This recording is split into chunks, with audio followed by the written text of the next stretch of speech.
Welcome back. Welcome back. Now, we're up to step 6. We're entirely ready to have God remove all these defects of character. Step 7, humbly ask Him to remove our shortcomings. And 8, made a list of all persons we had harmed and became willing to make amends to them all.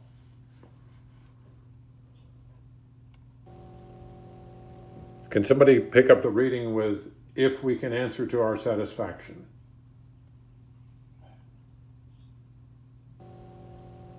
If we can answer to our satisfaction, we then took step 6. We have emphasized willingness as being indispensable. And now we're ready to let God remove from us all the things that we have admitted are objectionable. Can He now take them all, every one? If we still cling to something, we will not let go. If we still cling to something and we will not let go, we ask God to help us be willing. Alcoholics Anonymous, page 76. Excellent. Excellent. Now we're up to the 6th step prayer. We do this in unison. Prayer. God, thank you for removing my fear and for showing me the truth about myself. Father, I need your help to become willing to let go of the things in me which continue to block me off from you. Please grant me your grace, Lord, and make me willing to have these objectionable characteristics, defects, and shortcomings removed.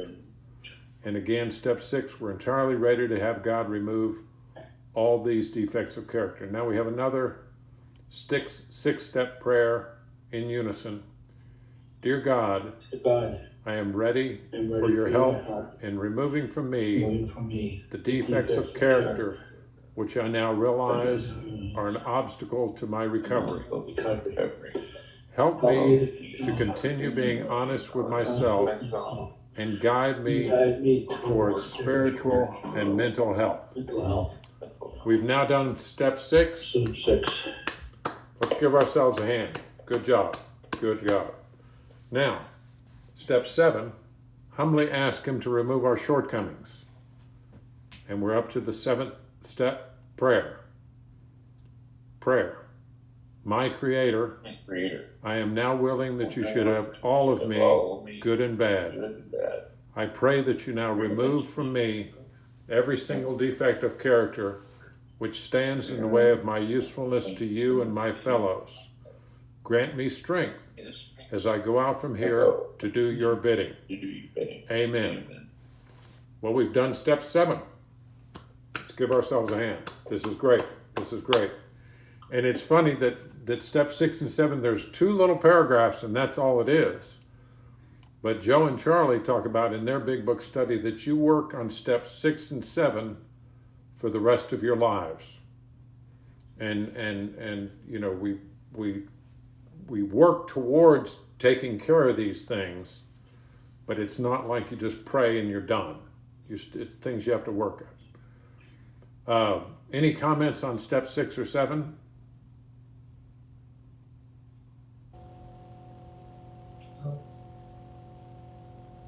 I'm going to say something that's Terry Multiple Reader. Realizing that these defects, I got something out of reading in other areas about character defects. I think, didn't you say, Rick, that this part in the big book, what you said, it's covered in a couple pages or something, It's 2 paragraphs. Yeah, okay, so that's it. Although one could go to the OA 1212 or the AA 1212 to get material.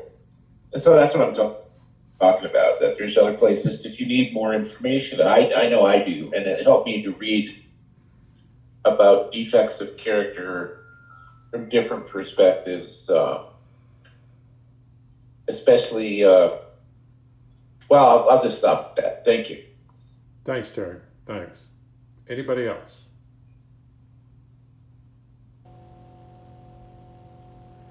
And we'll get to this later on in the workshop, and I will repeat myself because I'm old. My 4 favorite books: the book Alcoholics Anonymous, the AA 12 and 12, the book As Bill Sees It, Daily Devotions, and the book Living Sober. Those are the books that help me the most. I'm not opposed to any OA approved literature. I'm not opposed to any literature for that matter. But those are the books that help me the most. Anybody else want to share about books that are helpful to them? Yeah, Rick, the Hazelton book, Food for Thought, I find is very, very good and very helpful. It's not OA approved. Oh, I don't care. But it's always very insightful. It's a daily reader. That's a good book. Yeah, that's a good. I have used that book, Alan. That's a great resource. And a lot of other Hazelden texts have helped me out, to tell you the truth. Right. Right. They are good. I don't know why they're not OA approved, but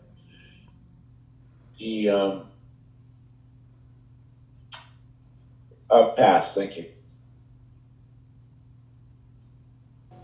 All righty, we're going to move on. Step 8 made a list of all persons we had harmed and became willing to make amends to them all. Now, we're going to do this prayer in unison. God, please remove my fears and show me your truth. Show me all the harms I have caused with myself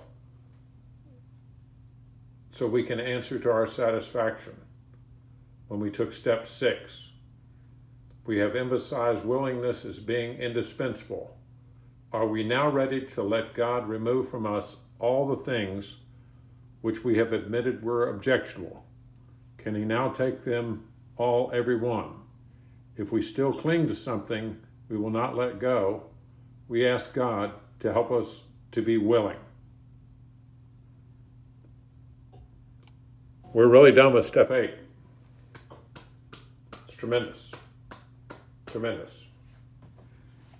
All righty. Any comments on that?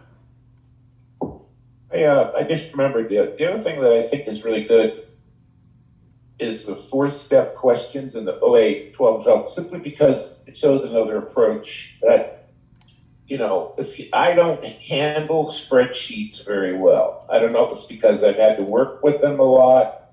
I don't like putting myself on a spreadsheet.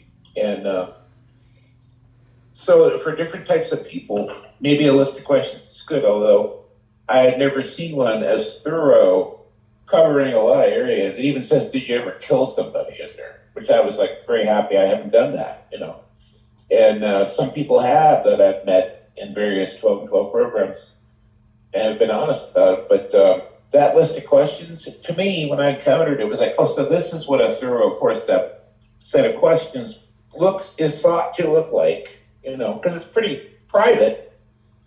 So it's the first time I've ever been exposed to what is thought to be a thorough, and somebody that I really respect in OA told me, hey, if you want to do a 4-step that's thorough, you answer those questions. And yeah, I started doing it, and indeed, a lot of material came up. So I passed. Thank you. Thank you, Terry. Thank you. All righty. Step 9. Made direct amends to such people wherever possible, except when to do so would injure them or others. Now we need more action, without which we find that faith without works is dead. Let's look at steps 8 and 9. We have a list of all the persons we have harmed and to whom we are willing to make amends. We made it when we took our inventory. We subjected ourselves to a drastic self-appraisal. Now we go out to our fellows and repair the damage done in the past. We attempt to sweep away the debris which has accumulated out of our effort to live on self-will and run the show ourselves. If we haven't the will to do this, we ask until it comes. Remember, it was agreed at the beginning we would go to any lengths for victory over alcohol. That's from the book Alcoholics Anonymous, page 76. It is seldom wise to approach an individual who still smarts from our injustice to him and announce that we have gone religious. In the prize ring, this would be called leading with the chin. Why lay ourselves open to being branded fanatics or religious bores? We may kill a future opportunity to carry a beneficial message, but our man is sure to be impressed with a sincere desire to set right the wrong. He is going to be more interested in a demonstration of our goodwill than in our talk of spiritual discoveries. Nevertheless, with a person we dislike, we take the bit in our teeth. It is harder to go to an enemy than to a friend, but we find it much more beneficial to us. We go to him in a helpful and forgiving spirit, confessing our former ill feelings and expressing our regret. Under no condition do we criticize such a person or argue. Simply we tell him that we will never get over drinking until we have done our utmost to straighten out the past. Most alcoholics owe money. We do not dodge our creditors, telling them what we are trying to do. We make no bones about our drinking. They usually know about it anyway, whether we think so or not. Nor are we afraid of disclosing our alcoholism on the theory it may cause financial harm. Approached in this way, the most ruthless creditor will sometimes surprise us. Arranging the best deal we can, we let these people know we are sorry. Our drinking has made us slow to pay.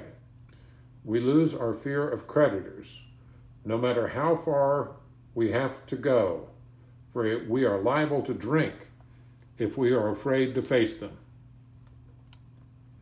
Any comments on that?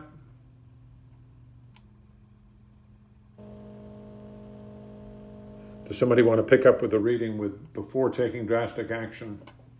Yeah, I'll do that. Thanks. Before taking drastic action, we might implicate other people. We secure their consent. If we have obtained permission, we have consulted with others. Ask God to help, and the drastic step, as is indicated, we must not shrink. Good generalship may decide that the problem be attacked on the flank rather than risk face-to-face combat. Sometimes we hear an alcoholic say the only thing he needs to do is keep sober. Certainly he must keep sober, for there will be no home if he doesn't. But he is yet a long way from making good to the wife or parents whom for years he has so shockingly treated. Yes, there is a long period of reconstruction ahead. We must take the lead. A remorseful mumbling that we are sorry won't fill the bill at all. We ought to sit down with the family and frankly analyze the past as we now see it, being very careful not to criticize them. The spiritual life is not a theory. We have to live it. Unless one's family expresses a desire to live upon spiritual principles, we think we ought not to urge them. We should not talk incessantly to them about spiritual matters. They will change in time. Our behavior will convince them more than our words. We must remember that 10 or 20 years of drunkenness would make a skeptic out of anyone. There may be some wrongs we can never fully right.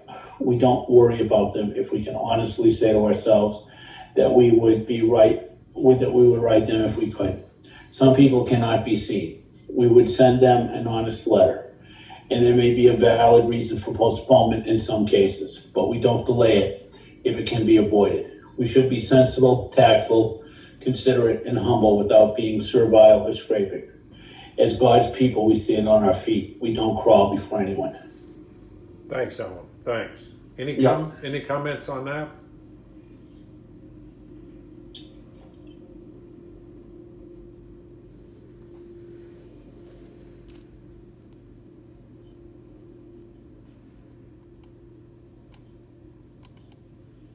I would say that I think writing the letter is very good practice. A lot of the people that I want to make amends to are dead, but writing that letter, like I spent I make a list of names. I got to write a letter to this person. I got to write a letter, and each one brings something out. And I spend time with those letters. I don't really consider any of them finished. I don't have to because that person is never going to get it. But I think it's important that I do, so I pass. Thanks, Terry. Does somebody want to do a little reading with "If we are painstaking"? Terry here. If we are painstaking about the stage of our development, you will be amazed before we are halfway through. We are going to know a new freedom and a new happiness. We will not regret the past nor wish to shut the door on it. We will comprehend the word serenity and we will know peace. No matter how far down the scale we have gone, we will see how our experience can benefit others. That feeling of uselessness and self-pity will disappear. We will lose interest in selfish things and gain interest in our fellows. Self-seeking will slip away. Our whole attitude and outlook upon life will change. Fear of people and of economic insecurity will leave us. We will intuitively know how to handle situations which used to baffle us. We will suddenly realize that God is doing for us what we could not do for ourselves. Are these extravagant promises? We think not.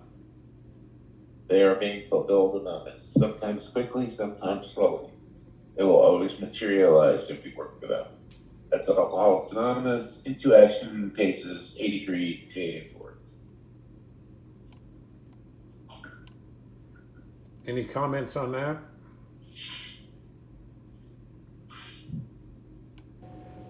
Wow, that's a great passage, and people request it or they'll read it. They'll have a whole meeting right on that passage, right? Yeah, that's classic. Pass. And I would just mention I have an app in my phone that if I mash a couple buttons, it will show me all the promises that go with each step.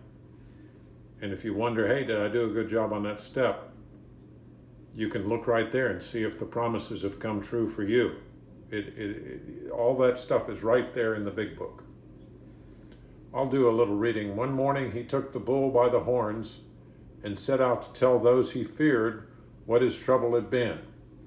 He found himself surprisingly well received and learned that many knew of his drinking. Stepping into his car, he made the rounds of people he had hurt. He trembled as he went about, for this might be ruin, particularly to a person in his line of business. Now it's talking about Dr. Bob there, and it's interesting that he had talked to Bill Wilson, worked with Bill Wilson, went to a medical convention, and got drunk. But once he went around and made the rounds and made his apologies, tried to make amends to people in town, he never drank again through his death. He never had another drink of alcohol the rest of his life. Very important. All the steps are important. Now I have a pledge that I want everyone to take. So you raise your right hand, and in unison I want us to say this together. I promise never to make amends without talking to someone else first. Now, why do we do that? Because some amends you don't make. I know someone that his uncle had molested him when he was a child, and the uncle came to make amends, and the guy hadn't remembered any of it. And it brought this up for him and caused him years of great pain. You do not make amends where it's going to hurt somebody. The other thing is you make amends and you be quiet. You don't bring up their stuff. You're there to keep your side of the street clean. Now, the guy that wrote the book that we're really going through, Wally P. interviewed 100 people sponsored by Dr. Bob. And this is the way that they made amends back in the 1940s. Number one, they made direct amends. Number two, the living amends. In other words, not doing that particular thing anymore. And we just put in here, pray, attend meetings, share from the heart. Pray, attend meetings, share from the heart. It has been my observation, people that go to meetings and will never, ever, ever, ever share, they don't seem to hang around. In-kind amends or substitutional amends. You do an anonymous contribution or you do volunteer work. If it's something where you cannot make the amends, the person's dead or whatever reason you can't make the amends. Now this one I love. In the 1940s, they would write a letter to make amends, and then they would put a stamp on it and put the person's first name on the envelope, and then drop it in the mailbox. No return address, no address for the person. And that's what they did. I just thought it was interesting. Now the other thing, everyone here needs to write a letter. That includes me.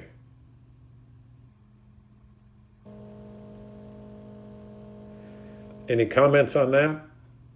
Any questions?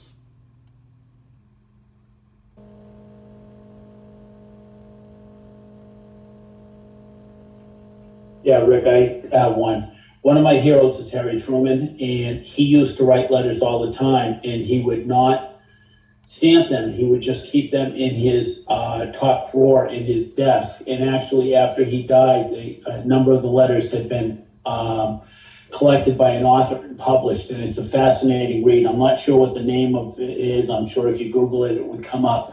But it's fascinating to read some of the letters that he wrote. Thanks, Alan. Thanks, that's good. I see that. That's very, that idea of the letters of the past, just not even specifically. I'm going to have to read that book by Truman or about Truman, but I found the letters of other people, especially right now. I'm reading, Honest Abe's letters, Abraham Lincoln, and those people were all great letter writers in the past, and there's it's just such a record of like, for instance, I realized that Abe really was honest, because he really was. If you read I'm reading a book about him, and it's a Pulitzer Prize winner. It's a good book. It's by Carl Sandburg of Lincoln, and it's interesting to see what an honest person can get done. And but then I realized he really was honest when you read about his childhood, his teenage years, his whole life, and it empowered him. I passed. Thanks, Terry. Anybody else? Rick, and letters that you send, a lot of times, a couple lines back, it said, we have to talk about amends to somebody else to make sure they're correct. And you want to avoid what you were doing, what you said as far as the person that had apologized to the person he molested and brought back the memories. I always have somebody read the letters and emails that I'm going to write to make sure that they say what they're supposed to say. And as a matter of fact, I just wrote a letter to NPR. I was very upset about something they said about the Boy Scouts of America. And I showed the letter to my wife, and my wife was absolutely aghast. She said, positively don't send that. And I said, that has exactly the right tone to it. And I sent the letter anyway. So, but you always want to make sure that you're having somebody verify that what you say is what you mean to say. So thank you. Thanks, Ellen. Thanks. That's a great idea, Ellen. I'm thinking about all new things cascading through my mind. I never thought of anything like that. That's amazing. Thanks.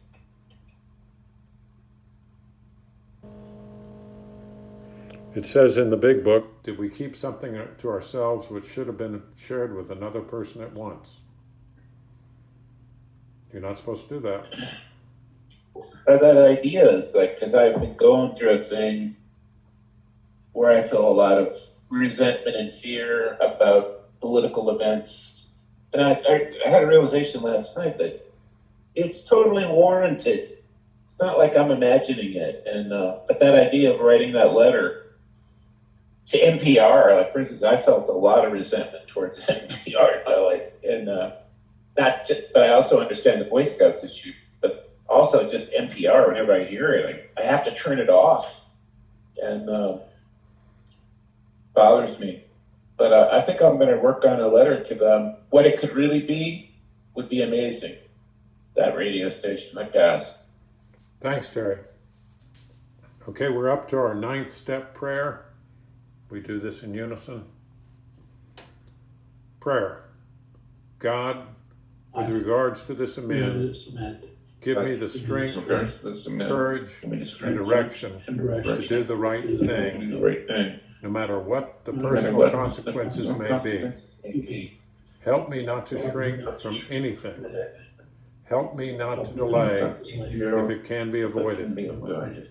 Help me to be sensible, tactful, considerate, and humble without being servile or scraping.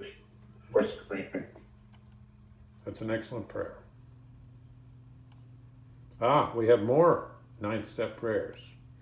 This is the one for the spouse. Prayer.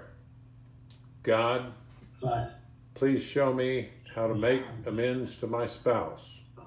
Father, help me to keep my spouse's happiness uppermost in my mind as I try with your grace to make this relationship right. Amen. And then we have one more prayer for the family. Prayer. God, please show me how to find the way of patience, tolerance, kindness, and love in my heart, my mind, and my soul. Lord, show me how to demonstrate these principles to my family and all those about me. Amen. Rick, I didn't know my wife was in contact with you. Yes, she asked me to put that prayer in. Oh, I just broke her anonymity. Anyway, now we're through step 9. And of course, we do that on our own. Let's see what we got next. Okay, we're up to step 10. We're just zipping through these. Continue to take personal inventory, and when we were wrong, promptly admitted it. This thought brings us to step 10, which suggests we continue to take personal inventory and continue to set right any new mistakes as we go along. We vigorously commence this way of living as we cleaned up the past. We have entered the world of the Spirit. Our next function is to grow in understanding and effectiveness. This is not an overnight matter. It should continue for our lifetime. Continue to watch for selfishness, dishonesty, resentment, and fear. When these crop up, we ask God at once to remove them. We discuss them with someone immediately and make amends quickly if we have harmed anyone. Then we resolutely turn our thoughts to someone we can help. Love and tolerance of others is our code. We have ceased fighting anything or anyone, even alcohol. For by this time, sanity will have returned. We will seldom be interested in liquor. If tempted, we recoil from it as from a hot flame. We react sanely and normally, and we will find that this happened automatically. We will see that our new attitude towards liquor has been given us without any thought or effort on our part. It just comes. That is the miracle of it. We are not fighting it. Neither are we avoiding temptation. We feel as though we have been placed in a position of neutrality, safe and protected. We have not even sworn off. Instead, the problem has been removed. It does not exist for us. We are neither cocky nor are we afraid. That is our experience. That is how we react so long as we keep in fit spiritual condition. Ooh, that's big. So long as we keep in fit spiritual condition. The story of the man who put the whiskey in the milk in the big book. He failed to expand his spiritual program. He quit growing. Bad consequences. Any comments on that reading?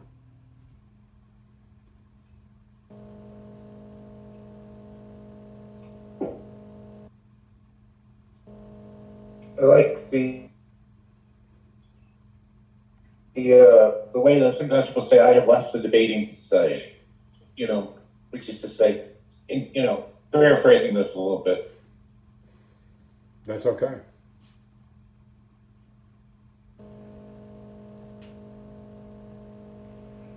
Did we lose him? I think he passed. Oh, okay. Yeah, fit spiritual condition. Great meeting, by the way, Rick. Phenomenal job. Fit spiritual condition is a daily basis thing, right? So, I can so easily become in unfit spiritual condition so quickly. Overnight, some thoughts or things that are going on will take me out of fit spiritual condition. So we have to watch for that. We have to watch for things, continue to watch for selfishness, dishonesty, resentment, and fear. When these crop up, we ask God to remove them, and then we discuss them. Did you read this already? Is this the part you read, right? Yeah. We ask God to remove them, and then we discuss them immediately and make amends quickly if we've harmed anyone. During our lunch break, my sister-in-law dropped off something on my front steps, didn't ring the bell, didn't see if anyone was home, didn't decide to come in. And I said, that B, she didn't even, stop by to say hi. So I immediately sent a text to my sponsor because I was annoyed by it. I felt it was rude. But then I responded with, I don't really like her anyway, so I was kind of glad. But the thing was that at the moment, though, I was resentful of it.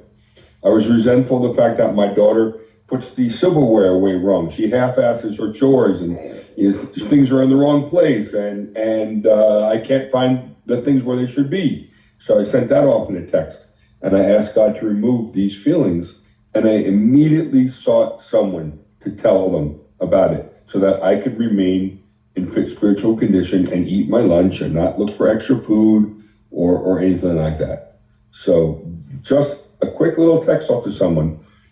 And then my sponsor replied with, you don't like her anyway, am I right? Something like that. If I recall correctly, you're not really fond of her anyhow. Maybe it's better she didn't ring the bell. So, pass. Thanks, Francis. That was great. Anybody else?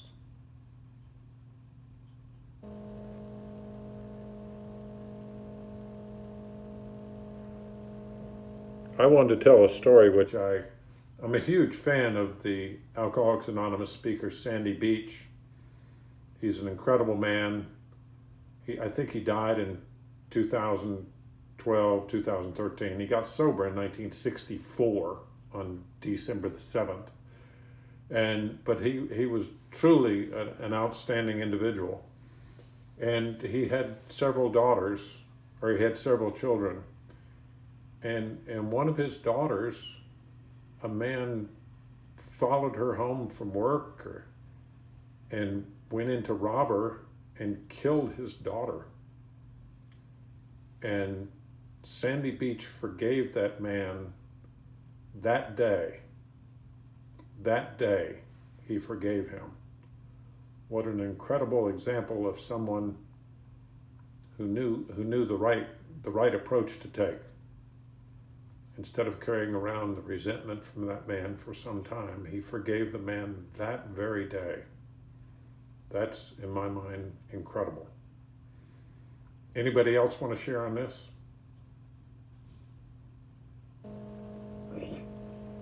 That's something that I'd have to, I think those types of really serious, immoral, killing somebody or taking someone from your family, it's like so he had to struggle with that. I mean, that to me seems to me that had to be an incredible struggle. Oh yeah. But the fact of the matter is, nothing that he could do would bring her back, I guess. And makes sense ultimately. But I guess what I'm getting at is that forgiving for me is something that I have to really return to on a very, very regular basis. And I've heard it from other people that, they try and let go of a resentment towards a person, and, they just have to forgive them over and over and over again. And I have a really hard time with that, but I try, and I pass. Thank you. Thanks, Sherry. Somebody else want to share? Go ahead. This is Dolly, and I am a compulsive, obsessive overeater. Hello, everyone. Hi, Dolly. This whole session has just been so enriching for me. I'm learning a lot, and a lot of things that I've heard have touched me. Forgiveness is not easy.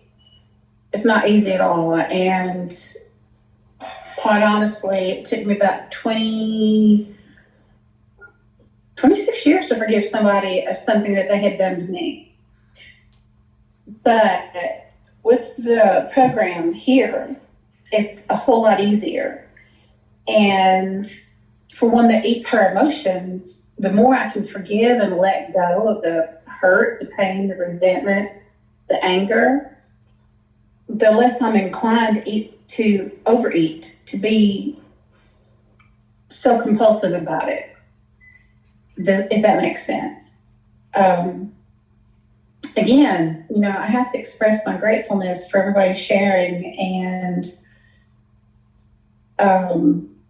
this step is very hard for me. There's still some stuff that I keep picking back up. I forgive and I'm good, and then something will click in my brain and I'm like, oh no, I gotta let that go again. And I have to do a lot of prayer. But that this program keeps me cognizant so that I am not eating my emotions. I'm not getting that bag of chocolate covered whatever and just eating the whole thing all at once. And so thankfully I've been abstinent from that binging behavior as far as candy and all goes. But I wouldn't be if it wasn't for the program. And then I wouldn't be if it wasn't for doing this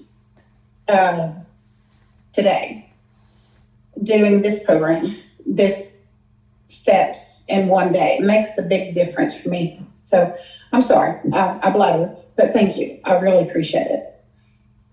Thank you. Good cheer, Desiree. Thank you. We're Oh, I'm sorry, this is Dolly. Dolly, I'm sorry. One of those D people. Say again? I said one of those D people. Hey, Dolly, Desiree. I'm the only D person. I just share the D with Desiree. And she'll tell you the same. She'll tell you the same. I wanted to mention that we will seldom be interested in liquor. If tempted, we recoil from it as from a hot flame. And my experience with my binge foods was the desire to eat those binge foods didn't really go away for a little over 2 years. And I know, reading from Dr. Bob's Nightmare, he looked longingly back at the alcohol for 2.5 years. Now, he didn't drink because he knew where it would take him. But this is something which might take a while to go away. And I can assure you, the longer I'm removed from eating my binge foods, the dumber an idea that looks like to me. And of course, in the big book, most people know the passage, anger is the dubious luxury of normal men, but for us alcoholics, it is poison. And Joe and Charlie talk about the fact, I think it was Charlie said that his mind is like a convenience store. And if you go in there and there has this rack of fears, and then this rack of resentments, and all these things are filling your mind, if you get rid of those things, then God can put good things into your brain. But you need to get rid of those things, or there's no room in there. And of course, I'm not telling you anything you don't know. Your mind goes in the direction that you send it. If you look for the good things in life, you'll see good things. If you look for the negative, you're going to see bad, negative things. Anybody else want to comment on this?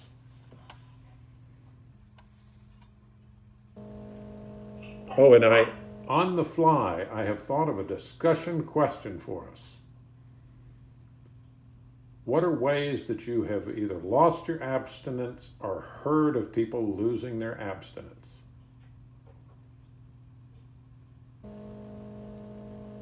Well, I can tell you that in 2 letters. TV.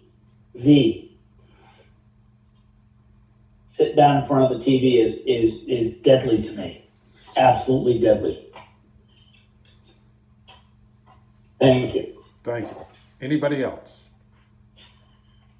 I'm glad Alan brought that up. This is Terry, compulsive reader. I consider TV to be part of my addiction, because that's how I trained myself. I was trained to be an overeater by sitting in front of a TV, black and white at the time. It looked like a temple to me as a child.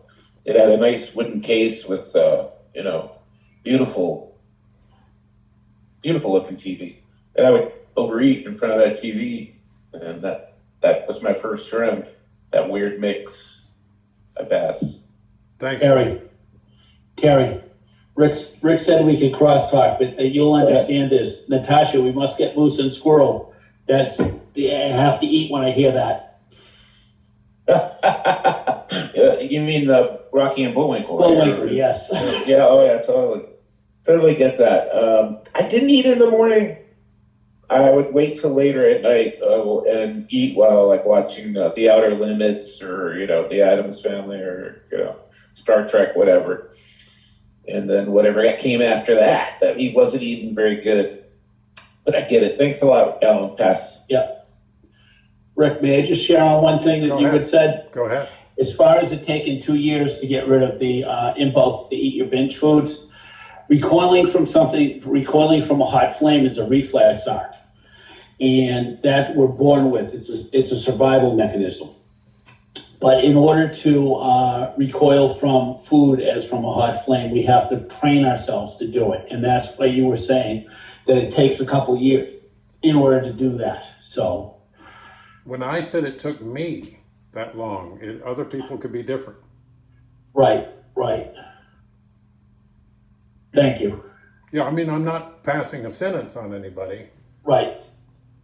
I've heard of people that somebody I know in particular lives out in California. He quit going to meetings, and he'd been abstinent for 7 years, or a long time. And when he quit going to meetings, he lasted 2 days. His face was back in a pile of food. 1.5 years out of the rooms. Bad. Right. And then I've heard of people that would. A woman here in town, she went to a party, and I don't know what she ate. It was like cake or something, whatever it was. She was out of the rooms. She was not abstinent for 1.5 years. It was horrible.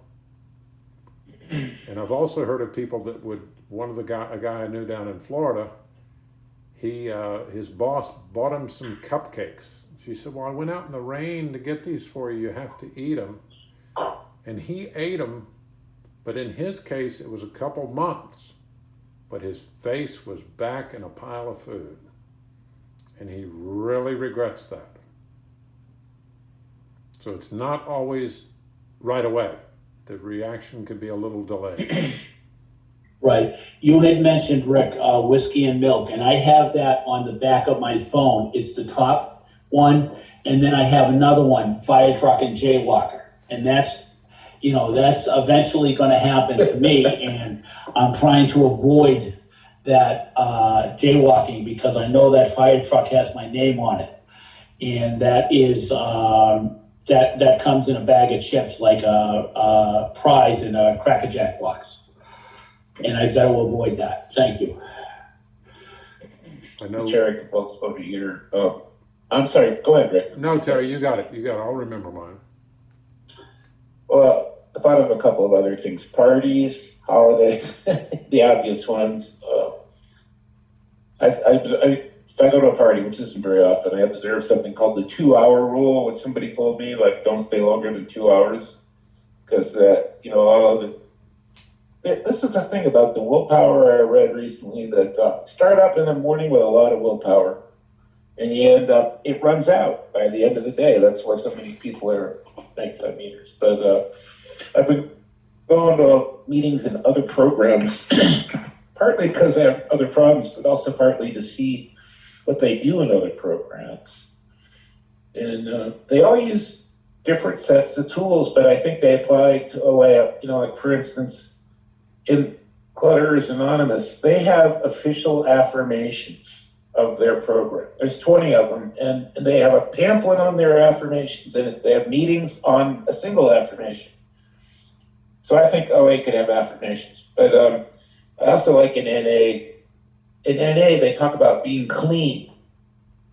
And that's a very good way to say that you're not indulging in, cross-addictive type behaviors like TV and food, being clean. And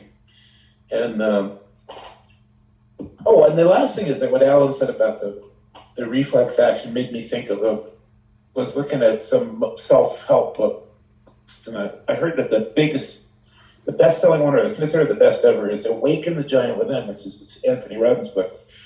And in there they have these neuro-linguistic programming techniques where you take a reflex action. Like I never thought about doing this, but you could associate your binge foods with a hot flame, and then you practice these mental exercises to connect those two. Like you've got a name for it, like spin cycle or something. Flash patterns. I can't remember exactly what he calls it, but there's a lot of help out there, and I appreciate what everybody's saying. Getting a lot of ideas passed. Thanks, Terry. Anybody else? I wanted to just mention it's in the book Living Sober. If you're in a negative situation, your last line of defense is that you walk out the door. You leave. And that's a very, very, that's your last line of defense. If it's really bad, you really think you're going to give in, you're at a party, at a friend's house, I don't care. You walk out the door and you leave. That's your last line of defense. You can make a phone call, you can pray, that stuff is fine. Francis, did you want to say something? I think that I don't need any reason. It just could be our insane life seems to be the only way, right? We're so used to overeating that we overeat. We're so used to breaking our food plan that we do it. It doesn't have to be any particular reason. It may just be, I woke up and that's what I felt like eating. I woke up that day and I felt like eating a bacon, egg, and cheese instead of a yogurt and a banana.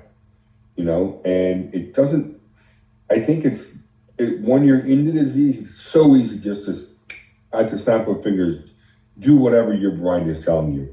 You could be sitting there watching a movie, being perfectly fine, and your brain says, eat pretzels, and you're up and you're getting pretzels without any thought, without a text to a fellow, without a phone call, without anything.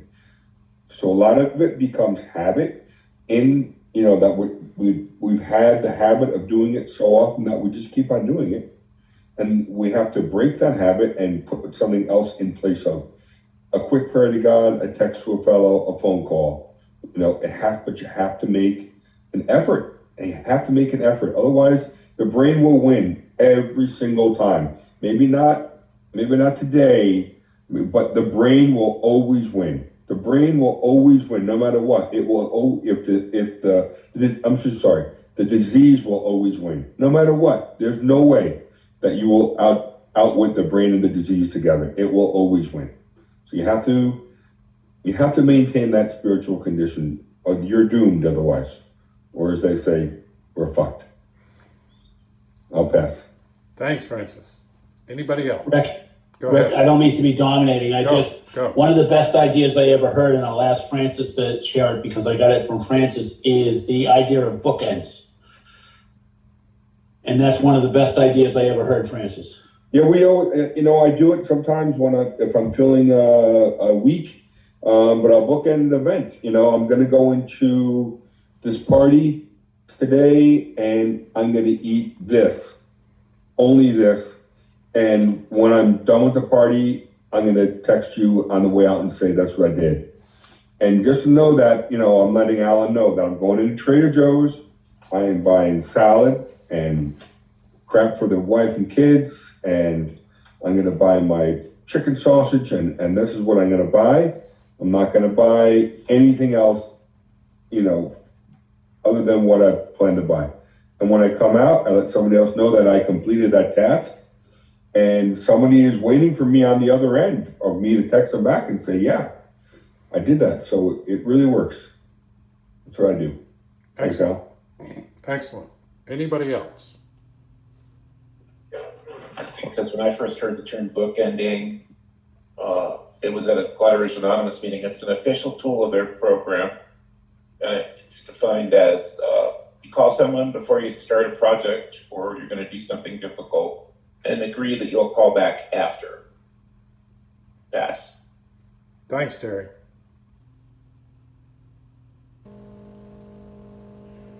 All right, let's go to our 10th step prayer. We do this in unison. Prayer. God, please help me watch for selfishness, dishonesty, resentment, and fear.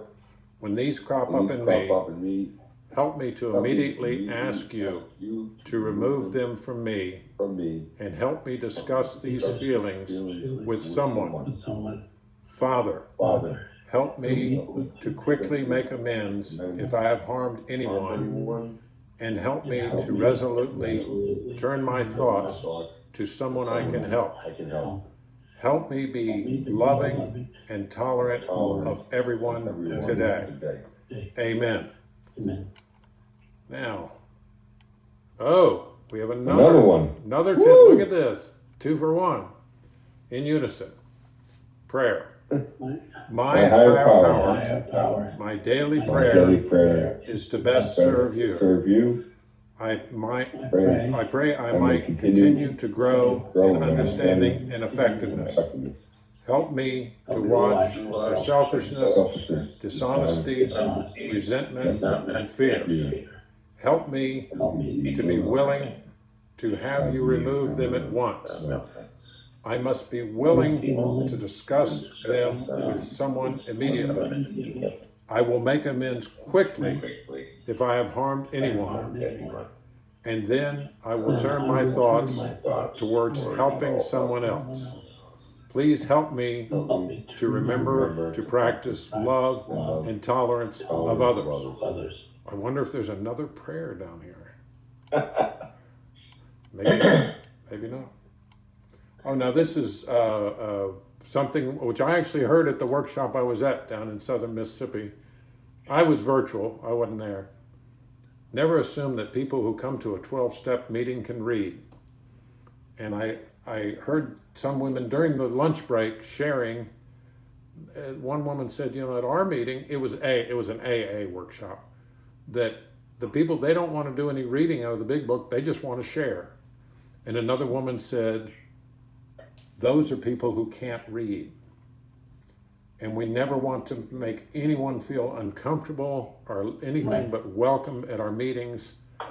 I don't even think about people not being able to read, but there's a lot of people out there who cannot read.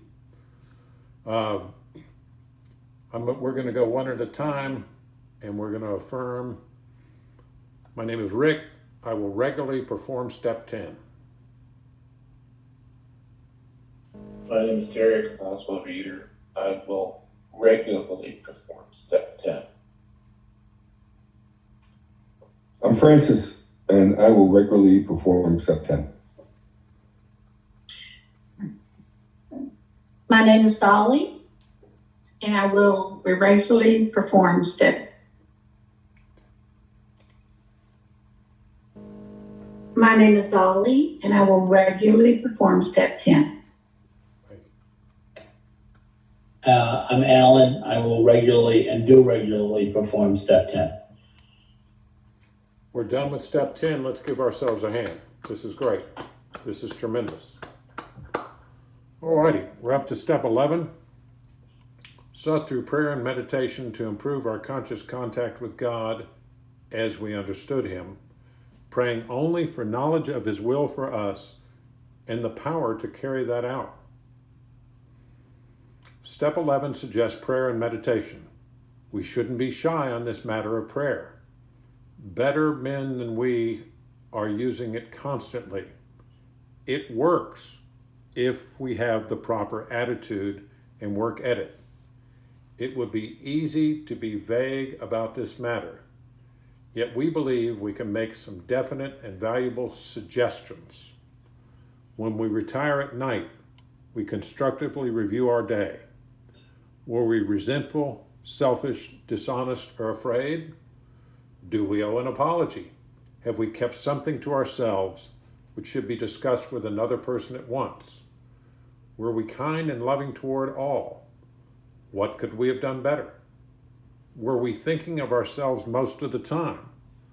Or were we thinking of what we could do for others, of what we could pack into the stream of life? But we must be careful not to drift into worry, remorse, or morbid reflection, for that would diminish our usefulness to others. After making our review, we ask God's forgiveness and inquire what corrective measures should be taken. On awakening, let us think about the 24 hours ahead. We consider our plans for the day. Before we begin, we ask God to direct our thinking, especially asking that it be divorced from self-pity, dishonesty, or self-seeking motives. Under these conditions, we can employ our mental facilities with assurance, for after all, God gave us brains to use.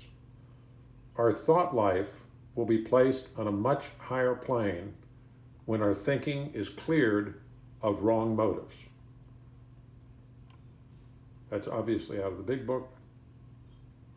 In thinking about our day, we may face indecision. We may not be able to determine which course to take. Here we ask God for inspiration, an intuitive thought, or a decision. We relax and take it easy. We don't struggle. We are often surprised at how the right answers will come after we have tried this for a while.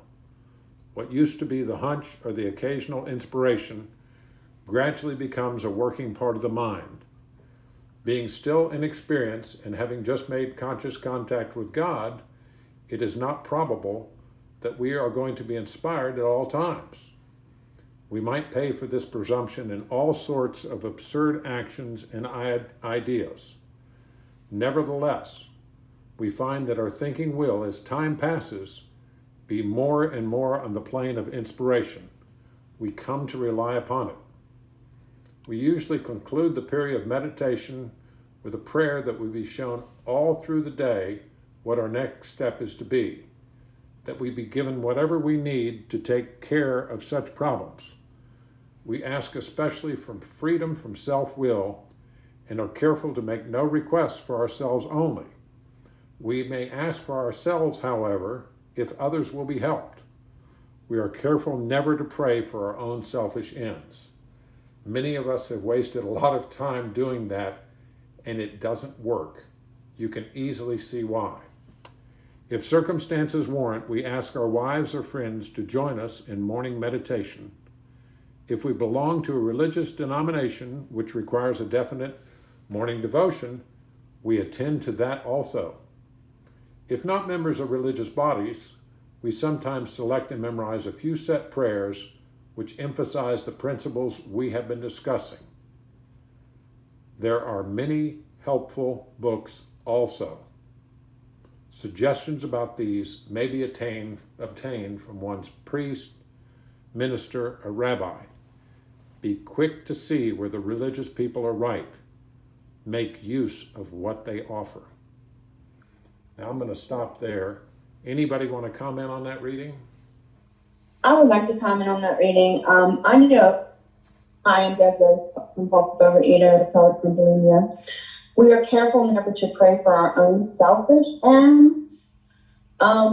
Many of us have wasted a lot of time doing that, and it doesn't work. You can easily survive.